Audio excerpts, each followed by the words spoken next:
Et c'est comme ça qu'il a désobéi à Dieu.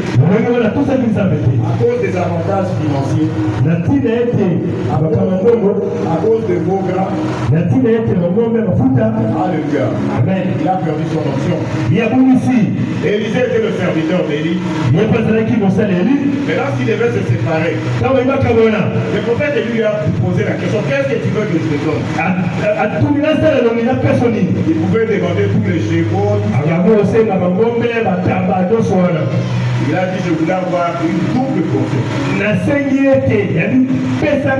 Il a été à côté d'un grand serviteur. Il y aura des vaches, il y aura tout. Quand quelqu'un vient chez toi, il était malade. Tu pries, Dieu t'écoute, il est guéri. On a déjà appris, il y a des gens qui ont cédé leur passé la cause de ça.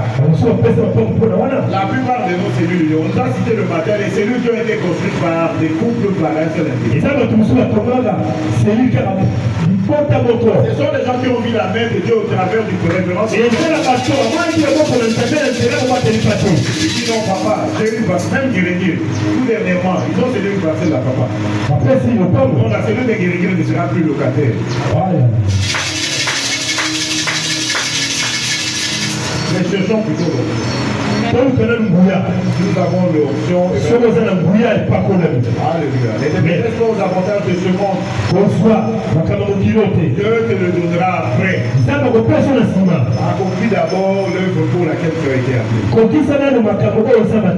Avec Jésus-Christ qui est le propriétaire de l'onction. Et la deuxième gloire sera plus grande que la première. Quatrièmement, bien-aimé. Pourquoi nous perdons l'option? Parce que nous aimons plus les sacrifices au lieu d'exécuter d'abord la volonté de Dieu. On te dit de faire quelque chose pour la gloire de Dieu. Tu ne fais pas parce que tu sais que tu vas donner des sacrifices, tu vas acheter peut-être des plafonniers. Au verset 23, on avait dit à Saoul, est-ce que le Seigneur se plaît de sacrifice comme il se plaît de l'obéissance? Il faut faire présent. Alléluia. Amen. Il faut faire d'abord la volonté de Dieu. Tu peux donner beaucoup de dîmes, beaucoup d'offrandes. Bien aimé, les sacrifices ne t'amèneront pas au ciel. Mais c'est le respect des commandements de Dieu qui t'amènera. Sois attentif. Si vous étiez attentif à mes commandements, votre bonheur serait grand. Et votre postérité serait comme les grains de sable. Obéis d'abord à la volonté de Dieu au lieu de sacrifice. Bien aimé, cinquièmement, pourquoi nous perdons l'onction? Il y a la perte d'onction à cause de la rébellion et de la sorcellerie. Bien aimé, la sorcellerie, c'est une forme de rébellion. Alléluia. Les deux vont souvent ensemble. Bien aimé, la rébellion, c'est le refus d'obéir à la volonté de Dieu. La rébellion, c'est le refus de marcher conformément aux instructions établies par Dieu.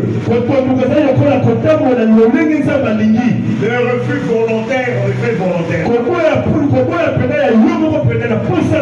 Bien aimé, le Seigneur te dit ce matin, ne sois pas un rebelle. Alléluia. Amen. On te verra en train de servir. Peut-être parce que tu as été loin. Tu as été consacré. L'onction n'est plus là. Je voulais quelqu'un qui était un grand enseignant. Après un certain temps, les gens commencent à se lamenter. Je ne comprends rien. L'onction est déjà partie. À cause de la réveillon. Alléluia. Bien aimé, prenons un exemple. Souvent, ceux qui ont grandi à l'intérieur, souvent vous tuez un serpent, vous laissez le corps là. Mais même des gens qui viennent après, quand ils voient les serpents, pour passer, ils prennent des précautions. Bien aimé, tu as perdu l'onction.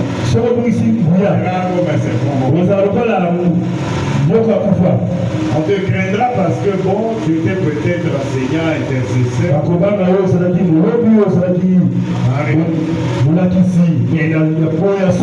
Un serpent mort, il peut être dangereux si tu marches sur sa tête. Le péché peut toujours te tuer, mais en tout cas, tu seras comme ce serpent-là. Les gens ont peur de toi, mais tu n'es rien. Tu n'es plus rien du tout. Acclamons le Seigneur.